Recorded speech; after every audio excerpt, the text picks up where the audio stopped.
Hay una serie de matizaciones que quiero hacer ahora, luego de la exposición. La primera es que esto es sistema mundo capitalista patriarcal, occidentalocéntrico, cristianocéntrico, moderno colonial.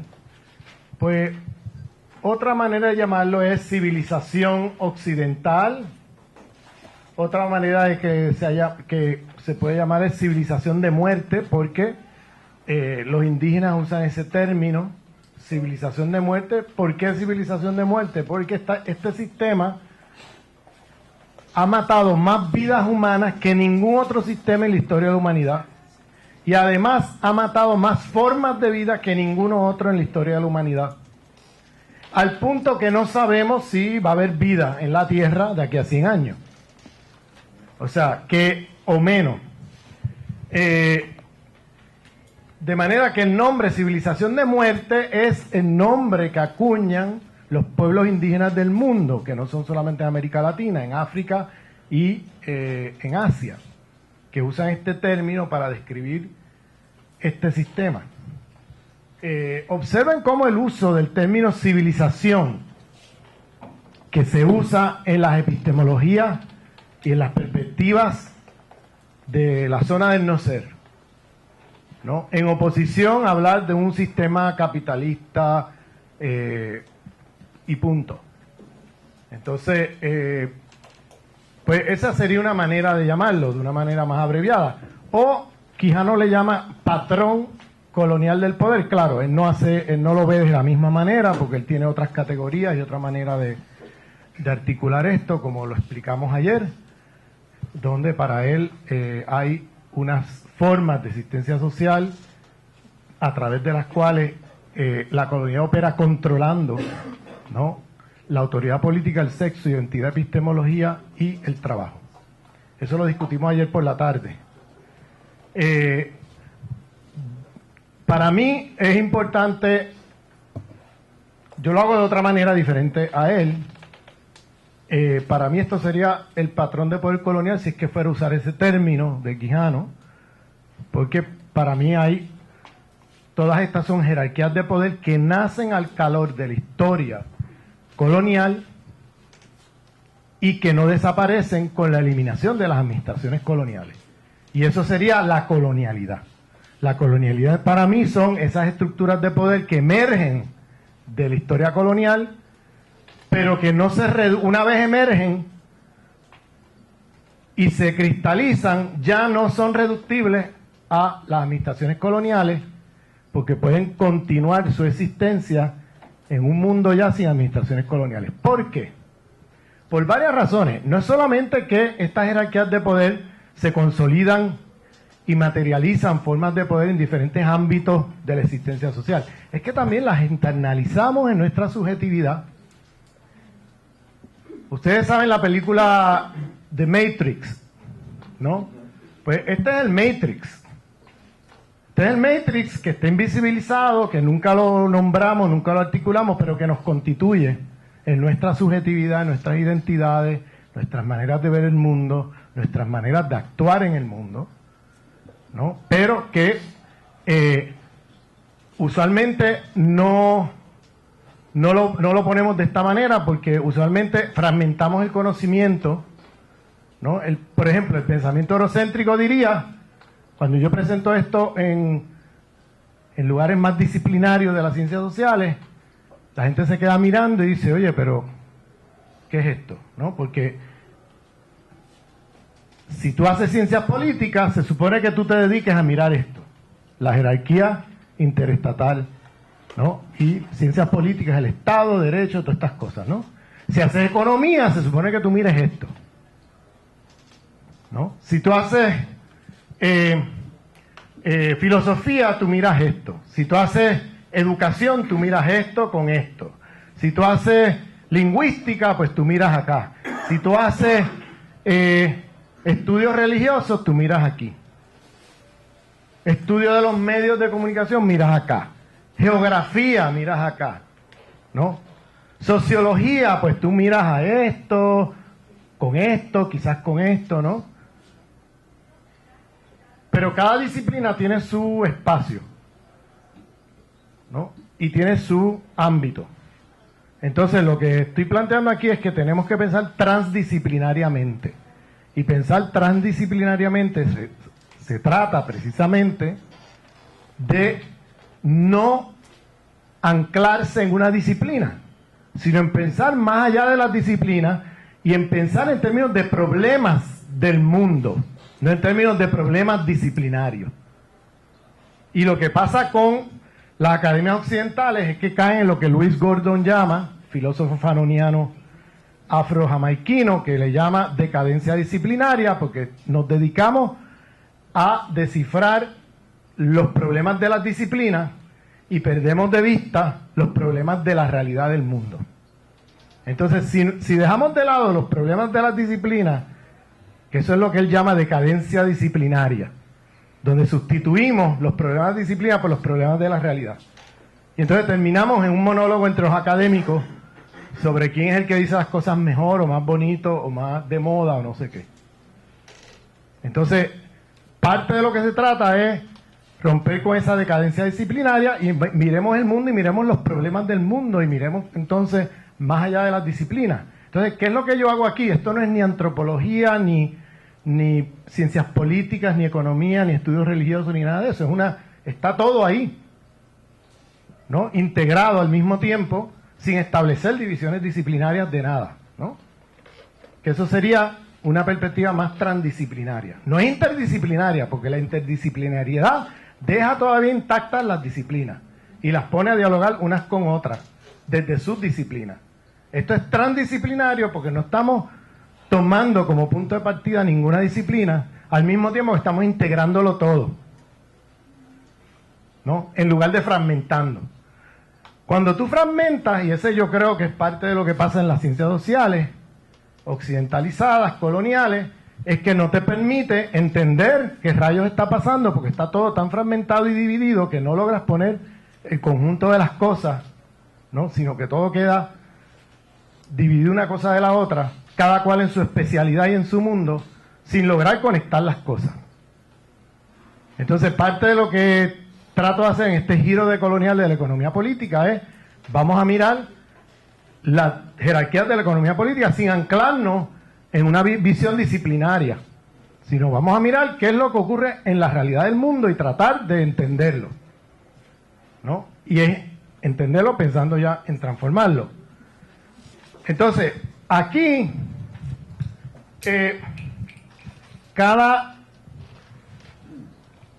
está el tema.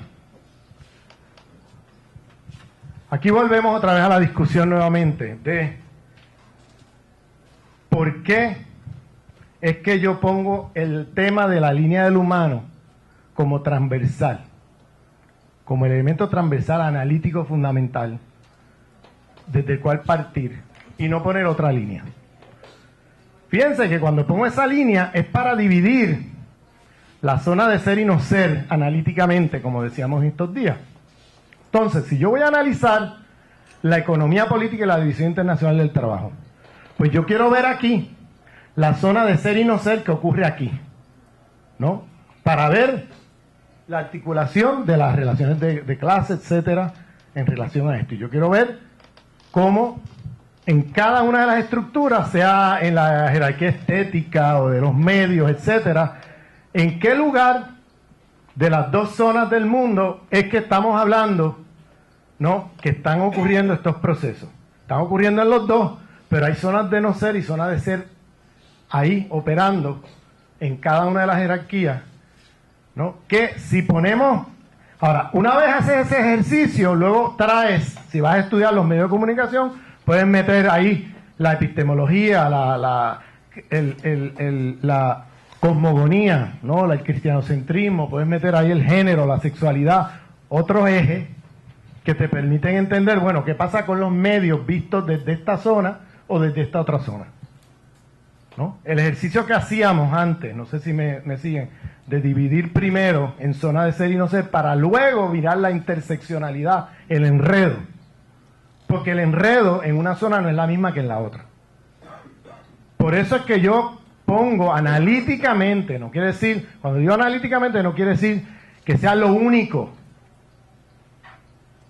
Porque estoy diciendo, y lo vuelvo a repetir, que cada una de estas jerarquías tienen un efecto material en la realidad. Cada una son constitutivas. Lo que no puede pasar es que nos olvidemos de la zona de ser y no ser, porque entonces podemos caer otra vez, usando este tipo de esquema, en el problema de aplanar nuevamente el mundo, ¿no? Y perder de vista que cada una de estas jerarquías está operando en todo el sistema mundo, tanto en la zona de ser como no ser, pero cómo se enreda va a ser diferente en una zona que en la otra.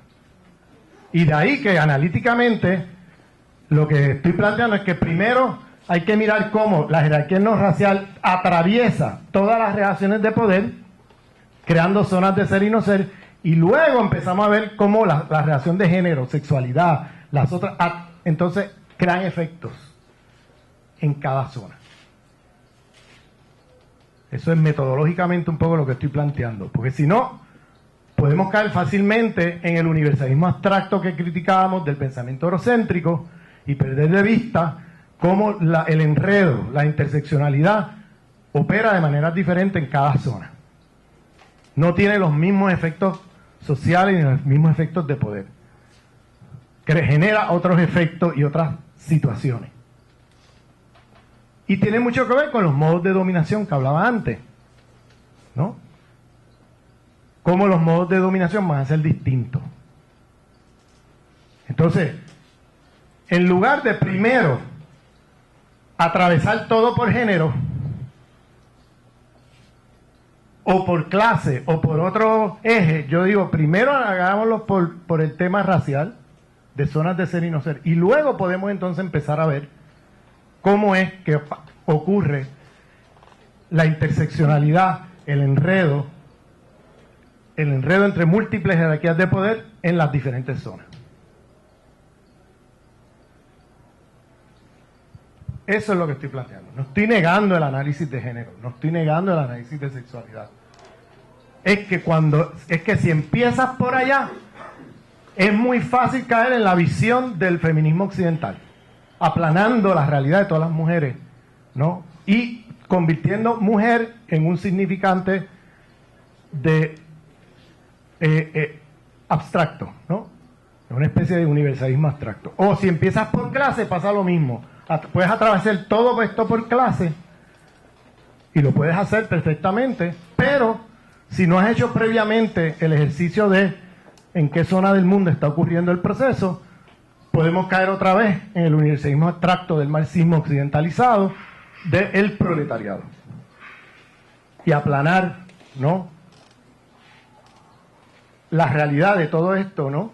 Entonces lo que estoy planteando es vamos primero a cortar, por ejemplo, el tema de género, que yo decía, bueno, aquí por primera vez tienes un patriarcado donde un número de mujeres minoritarias tiene más poder y recursos que la mayoría de los hombres del mundo.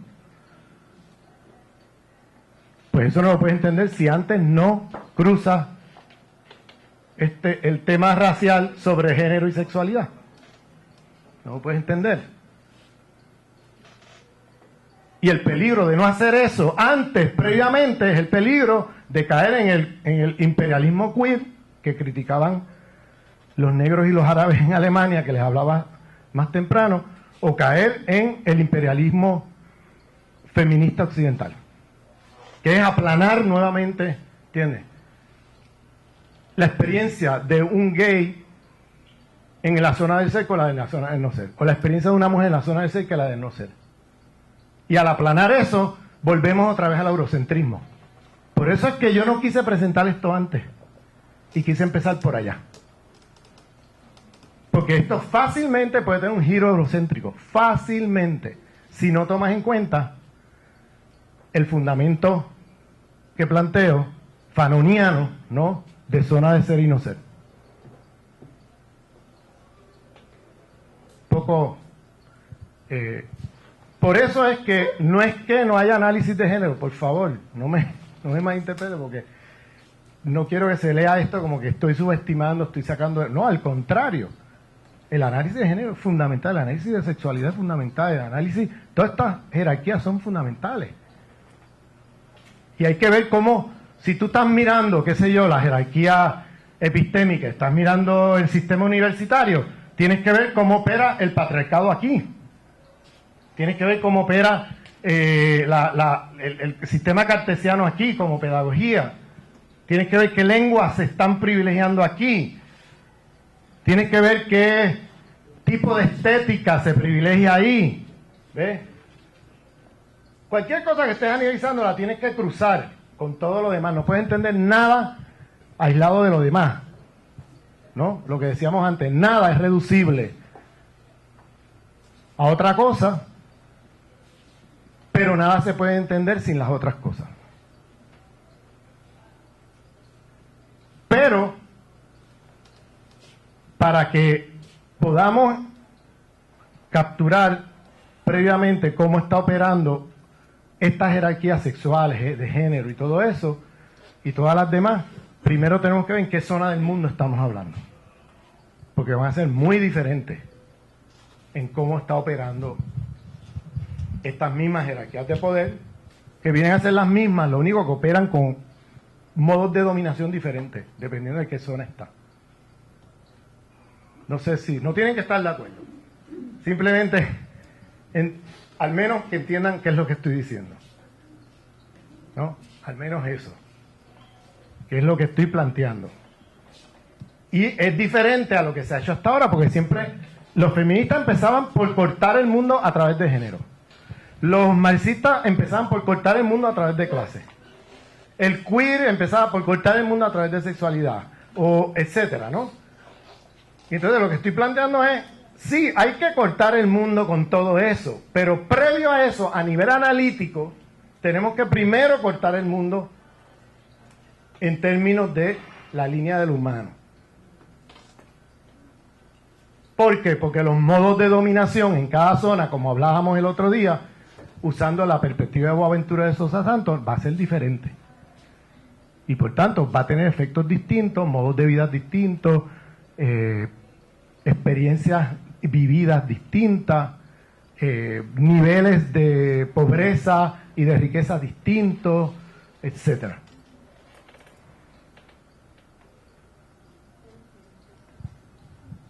Bueno, y aclaro esto simplemente para que se entienda que yo no es una cosa caprichosa de que es que yo quiero obviar aquí género, sexualidad y todo eso. No, es una cosa de primero poner las cosas en su contexto para evitar reproducir nuevamente los universalismos abstractos que yo estaba criticando el primer día, donde a través de la perspectiva del otro en la zona del ser, desarrollar unas categorías que terminan colonizando la zona del no ser y extrapolándose de una manera que genera una especie de violencia simbólica en la producción de conocimiento e incluso en dar cuenta de qué es lo que se vive en el otro lado, que no se vive lo mismo.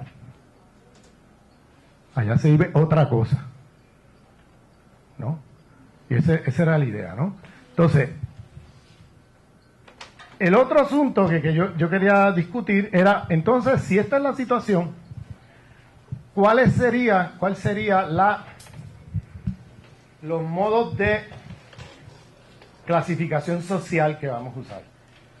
Porque si ya no podemos entender lo económico, oye esa palabra, lo económico, como si fuera un espacio allí autónomo, ¿no? Ya eso no existe.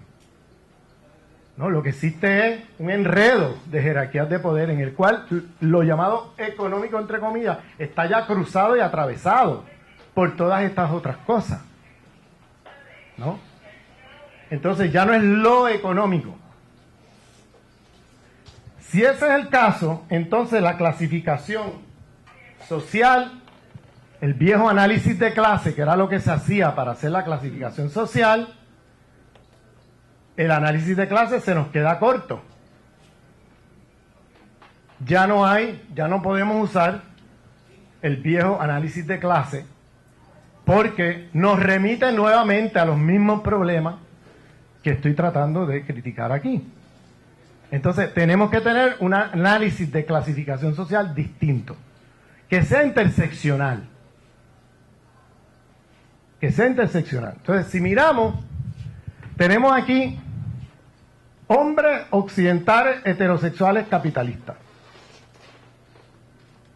Mujeres occidentales heterosexuales capitalistas. Hombres occidentales homosexuales capitalistas. Mujeres occidentales lesbianas capitalistas. Hombres occidentales heterosexuales clase media.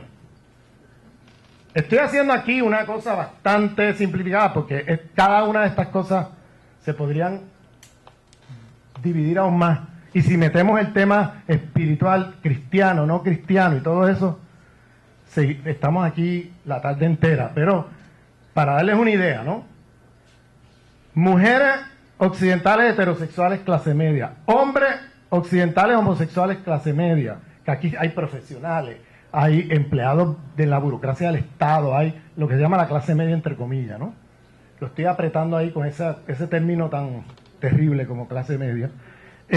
Mujeres occidentales lesbianas, clase media, cristiana. Le puedo meter a todo esto cristiano, ¿no? Podemos ponerle hombres occidentales heterosexuales trabajadores, mujeres occidentales heterosexuales trabajadoras, hombres occidentales homosexuales trabajadores, mujeres occidentales lesbianas trabajadoras. Ahí, esto es un enredo. Ahí empezamos a enredar. La clasificación social ya no es burgués, pequeña burguesía, proletariado, campesino y no sé qué. Se complica todo esto, ¿no? Porque empezamos a ver cómo la clasificación social y las jerarquías de poder se informan y se constituyen ya no solamente por clase, sino también por temas de género, temas de raza, temas de sexualidad, temas de espiritualidad. Entonces tenemos aquí hombres occidentalizados, fíjense que no dije occidental, occidentalizado. No sé si me entienden la diferencia. Los occidentales que están aquí, que son clasificados como los occidentales del norte, ¿no? Pero aquí están los occidentalizados en el sur. Entonces tiene hombres occidentalizados heterosexuales capitalistas, mujeres occidentalizadas heterosexuales capitalistas, hombres occidentalizados homosexuales capitalistas, mujeres occidentalizadas lesbianas capitalistas, hombres occidentalizados heterosexuales clase media y así por el estilo, hombres occidentalizados heterosexuales trabajadores, mujeres occidentalizadas lesbianas trabajadoras. O sea, intrasexuales, transexuales. Por ahí podemos seguir porque si metes lo transexual y metes todo eso, entonces hay que añadir otras capas más abajo en cada una, porque ya el transexual pasa a otro plano en relación a estos que están acá, estaría más por debajo todavía, ¿no? Y si además de ser transexual es budista y no es cristiano, entonces va más para abajo todavía, ¿no? Entonces, acá tenemos, y esto acá también lo estoy simplificando porque fíjense, aquí trabajador, fíjate, aquí trabajador, en la categoría trabajador, oye, hay un montón de trabajo, lo que decía la compañera, hay un montón de formas de trabajo ahí, que no son solamente las asalariadas. Estoy hablando de la gente que está en la posición más baja y toda su multiplicidad de formas, desde economía informal hasta el campesino, el asalariado en una industria, el asalariado en la capa baja de los empleados gubernamentales, etcétera, ¿no? Ahí hay una gama que por ahí podemos seguir también, ¿entiendes? Y si le metemos aquí el no cristiano, no, el musulmán, el budista, el no sé qué, sigue por ir para abajo. Siguen bajando. Habría que añadir más escalafones, porque todo eso marca cómo se distribuye la riqueza en el mundo. Ese es el asunto. Que la riqueza en el mundo no está marcada simplemente por cómo tú estás marcado en términos de clase. Es que se distribuye también a partir de cómo tú estás marcado en términos de sexualidad, de género, de espiritualidad, de muchas otras cosas, de raza. Entonces, aquí estos son todos capitalistas occidentales, pero va a haber una jerarquización al interior de esa categoría. ¿Me sigue? Lo mismo aquí, estos son, qué sé yo, trabajadores occidentalizados, ¿no? Pero ahí hay unas jerarquizaciones al interior de eso, que tiene que ver con temas de género, de sexualidad, de raza, de espiritualidad, de muchas cosas, que puede seguir por ahí para abajo. Y aquí tiene hombres no occidentales, heterosexuales trabajadores, mujeres no occidentales, heterosexuales trabajadoras, hombres no occidentales, homosexuales trabajadores, mujeres no occidentales, lesbianas trabajadoras.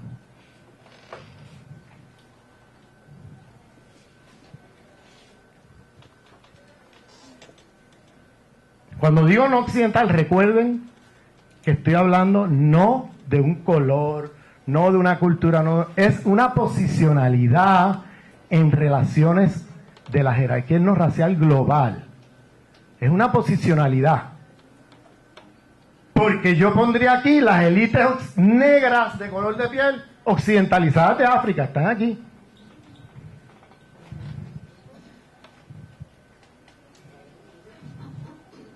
¿Me sigue? Lo que determina la cosa es cómo se está construyendo la noción de occidental no occidental en diferentes espacios geopolíticos del mundo de acuerdo a historias coloniales locales, que va a ser muy diverso. Cómo los británicos colonizaron en África, cómo colonizaron acá los españoles, ahí hay una diversidad de formas e incluso de categorías, de cómo se construyen estas categorías raciales. Y ya cuando acaba el colonialismo, la colonialidad sigue, pero con nuevas articulaciones, donde ahora las élites occidentalizadas del hindúes hegemonizan el poder en la India frente a los tamil, a los sikh, a los musulmanes, etc. Y son las élites occidentalizadas en ese espacio. Aunque esa misma persona quizás viaja a Londres y las élites de Londres no lo vean como un occidental. Lo ven como un no occidental y lo bajan para acá. Pero allá en la India, ellos ocuparon la posicionalidad del occidental una vez los británicos salieron de allí.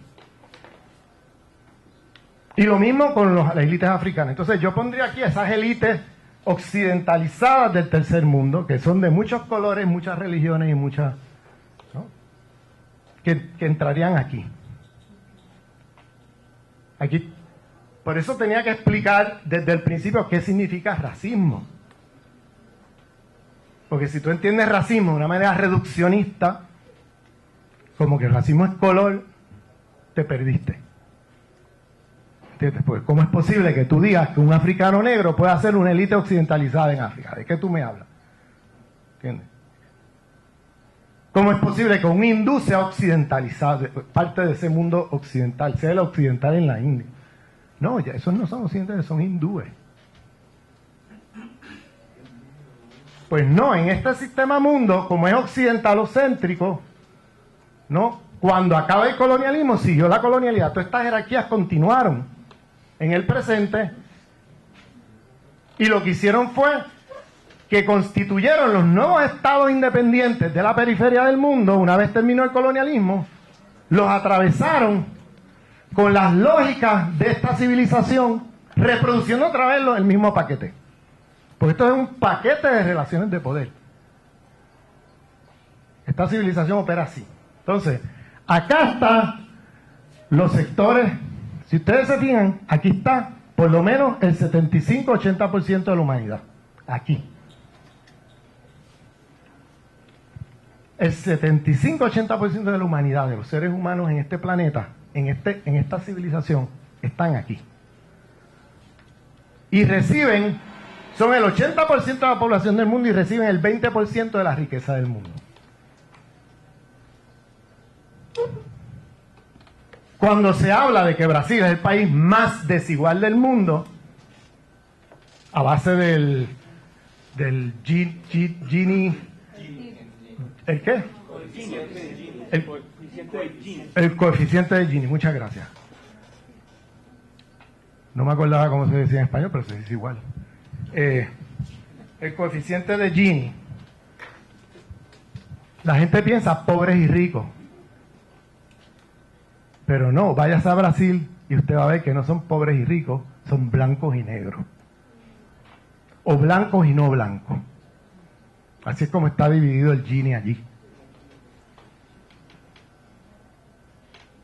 Pero el reduccionismo de clase es más poderoso y te dicen, no, son pobres y ricos y pobres y nada más. Aquí no pasa nada, todos somos brasileños, aquí no hay racismo, aquí hay una democracia racial, aquí todos estamos mezclados, no sé qué.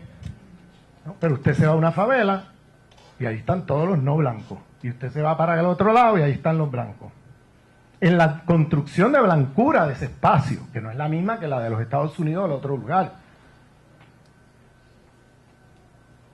Porque la construcción de blancura de Brasil es más democrática, incluye un poco más de gente que si ese mismo blanco se va a los Estados Unidos, a lo mejor no lo ven como un blanco. Porque las construcciones de cómo estas categorías se construyen, nuevamente tienes que ir a la historia local colonial de cada lugar para entender cómo estas cosas operan.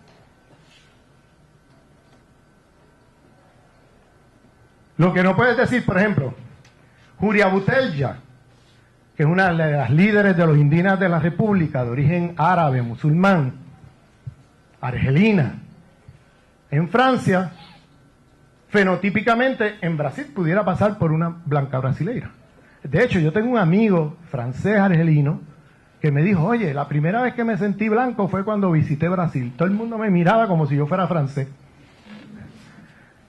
Y es francés, nacido y criado con pasaporte, pero en Francia nadie lo ve como francés.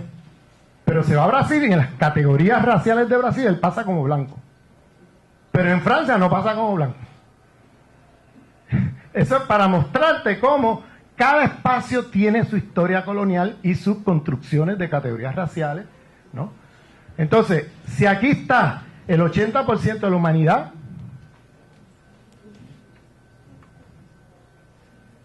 que recibe el 20% de la riqueza del mundo, y acá está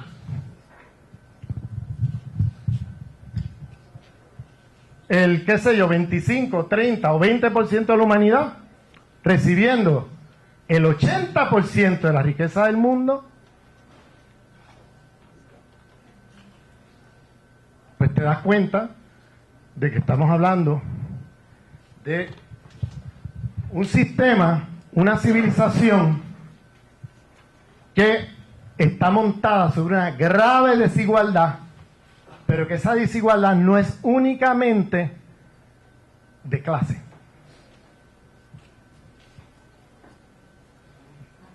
Sino que articula una multiplicidad de relaciones de poder de manera enredada y compleja, y ya la clasificación social que hacíamos antes, los que éramos marxistas en algún momento de nuestras vidas, se nos queda corta para entender la complejidad de esto. Entonces, lo que tenemos aquí, fíjense que cuando digo no occidental, en este 75-80% de la humanidad, estoy incluyendo también zonas de no ser dentro del primer mundo. Yo no estoy incluyendo las zonas de Mississippi, Arkansas, los guetos de Los Ángeles, etcétera, aquí. Porque en esa zona, esa gente está acá.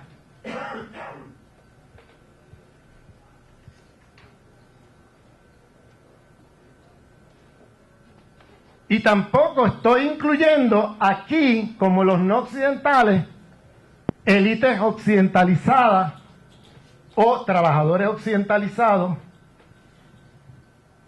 en el tercer mundo. O sea que esto no es, no quiero que me lo lean como que este es el norte y este es el sur. No es geográfico, es una posicionalidad en relaciones de poder, y aquí hay un sur dentro del norte y un norte dentro del sur, ¿no? Y por tanto, esto es el norte global y este es el sur global.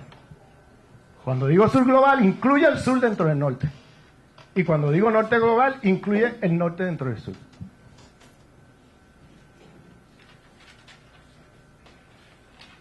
Entonces, ahora miremos esto. Estas mujeres de acá, la mujer occidental heterosexual capitalista, o la mujer occidental heterosexual de clase media, o la mujer occidental heterosexual trabajadora, o la mujer occidental lesbiana capitalista, o la mujer occidental lesbiana clase media, o la mujer occidental lesbiana clase trabajadora. Y aquí vienen los debates feroces, ¿no?, dentro de la izquierda, el feminismo y todo eso. Pues entonces, esas mujeres de acá le van a decir a estas de aquí, a esta mujer no occidental heterosexual trabajadora, o esta mujer no occidental lesbiana trabajadora, que su enemigo es este hombre que tiene aquí al lado. Y que la lucha de ellas debería ser enfocada contra esa gente. No sé si ahora gráficamente se entiende mejor lo que estoy tratando de decir. Este es el debate con las feministas negras y blancas en los Estados Unidos, en Europa, en América Latina, en Brasil. El gran debate es ese, donde Angela Davis le dice, oye, un momento, yo no puedo hacer de este hombre mi enemigo, pues este tipo está jodido. Este hombre está jodido, yo tengo conflictos con ese hombre. En ciertos momentos puede ser hasta antagónico el conflicto, pero políticamente, estoy hablando de dos dimensiones, políticamente no puede ser mi enemigo, porque el grueso de la riqueza social del mundo se está acumulando acá. Y si tú me dices eso, me vas a invisibilizar el efecto de este poder sobre todo este mundo acá. Y la respuesta que da Angela Davis es, mira, o que da la feminista chicana o la feminista islámica, etcétera, es, mira, este hombre está jodido, tengo contradicciones porque son machistas o porque son homofóbicos, y vamos a debatir con estos hombres, pero no puedo hacer un proyecto político montado sobre la lucha contra estos hombres, porque ahí confundo las relaciones políticas de poder y confundo hacia dónde debe estar enfocada la lucha. No, y además se joden más las familias, esas mujeres con hijos, etcétera, se acaba de desarticular ese mundo, porque es lo único que queda en la zona del no ser, ¿no? Como institución, al meter a encarcelar en masa a estos hombres, ¿no?